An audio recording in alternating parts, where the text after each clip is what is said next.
সবাইকে আবারও স্বাগতম। এই লেসনে আমরা রাইট ব্লক এবং গ্লোবাল ব্লক সম্পর্কে জানবো অটোক্যাডের। চলুন শুরু করা যাক। সো আমরা স্ক্রিনে একটা ডেমো ড্রয়িং দেখতে পাচ্ছি, যেটার কোনো একটা পার্টকে আলাদা করে নিয়ে আমরা একটা ব্লক তৈরি করতে চাই। সো স্ক্রিনে আমাদের বেশ বড়সড় একটা ড্রয়িং আছে এবং এই ড্রয়িংটার প্রত্যেকটা পার্ট আলাদা আলাদা আছে। সো এই পার্টটা থেকে আমি চাচ্ছি যে কোনো একটা অংশ নিয়ে দেন আমি একটা ব্লক তৈরি করব, ঠিক আছে, বা আলাদা একটা ড্রয়িং হিসেবে সেটাকে আমি তৈরি করব। সেই জন্য আমরা রাইট ব্লক অপশনটাকে ব্যবহার করতে পারি। সেই রাইট ব্লক অপশনটা পাবো হলো আমরা এই ইনসার্টে গিয়ে দেন আমরা যদি এই ব্লক ডেফিনেশনে যাই, ক্রিয়েট ব্লকের উপর ক্লিক করি, তাহলে এইখানে আমরা রাইট ব্লক নামে অপশনটা পাবো। সেই রাইট ব্লক অপশনের মাধ্যমে ধরেন আমি চাচ্ছি যে আমার এই ড্রয়িংটাতে এই যে দুইটা ইনসুলেটর আছে, সেই দুইটা ইনসুলেটরকে আমি আলাদা করে তৈরি করতে চাচ্ছি, সেক্ষেত্রে আমি এটা ব্যবহার করতে পারি।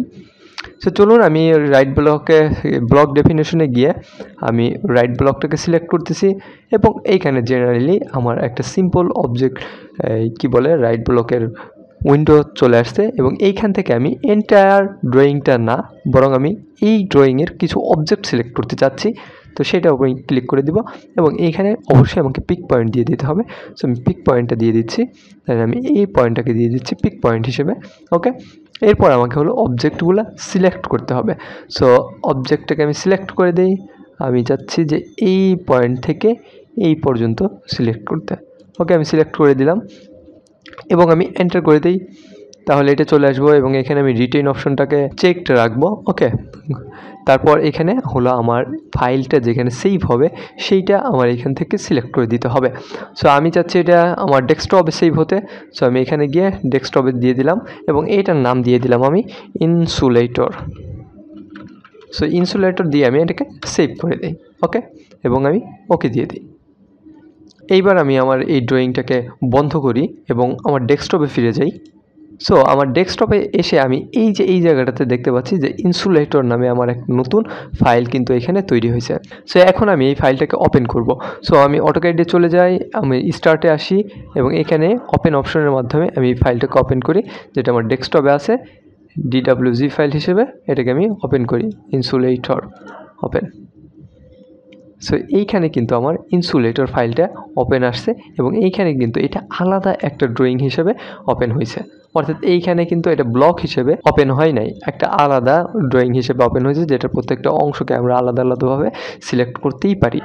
সো এইভাবে হলো একটা ড্রয়িং থেকে কোনো একটা অংশকে আলাদা করে আর একটা ড্রয়িং ফাইল হিসেবে আমরা তৈরি করতে পারি রাইট ব্লকের মাধ্যমে।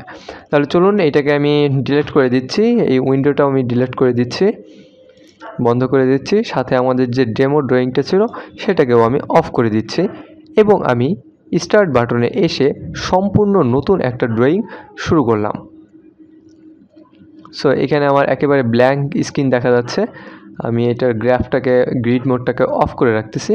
সো এখন এখানে আমি ইনসুলেটর যে ড্রয়িংটা ছিল সেই ড্রয়িংটাকে আমরা এখানে, সো আমি ইনসার্টের উপর ক্লিক করি এবং এখানে দিই ব্লকস ফ্রম লাইব্রেরিসে গিয়ে আমি ডকুমেন্টে চলে যাই এবং এখানে আমি ইনসুলেটর ড্রয়িংটাকে সিলেক্ট করে আমি ওপেন দিয়ে দিই। আচ্ছা,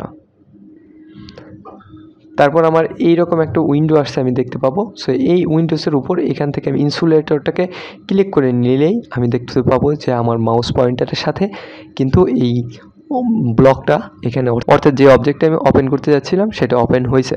সো আমি এটাকে এখানে দিলাম এবং সিলেক্ট করে দিছি। সেটাকে আমি জুম করি, তো জুম করলে ব্যাপারটা আমাদের কাছে আরও বেশি ভিজিবল হবে।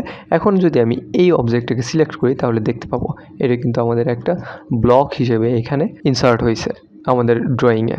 সো এইভাবে হলো আমরা ড্রয়িংয়ে একটা নতুন ড্রয়িং ফাইলকে এইরকম গ্লোবাল ব্লক হিসেবে ইনসার্ট করতে পারি। এবার যদি আমরা হোম প্যানেলে চলে যাই এবং ইনসার্টের উপর দেখি, তাহলে কিন্তু এখানে আমরা ইনসুলেটরটাকে একটা ব্লক হিসেবে দেখতে পাচ্ছি, যেটা এতক্ষণ আমরা দেখতে পাচ্ছিলাম না। সো এইভাবে আমরা আমাদের ড্রয়িংয়ে থেকে কোনো একটা অংশ নিয়ে রাইট ব্লকের মাধ্যমে সেটা আলাদা একটা ড্রয়িং ফাইল হিসেবে তৈরি করতে পারি, আবার সেই ড্রয়িং ফাইলটাকে আমরা গ্লোবাল ব্লকের মাধ্যমে ইনসার্ট করাতে পারি। সো এই ছিল অটোক্যাডের রাইট ব্লক এবং গ্লোবাল ব্লক সম্পর্কিত কথাবার্তা। আশা করি বুঝতে কোনো অসুবিধা হয়নি। ধন্যবাদ সবাইকে।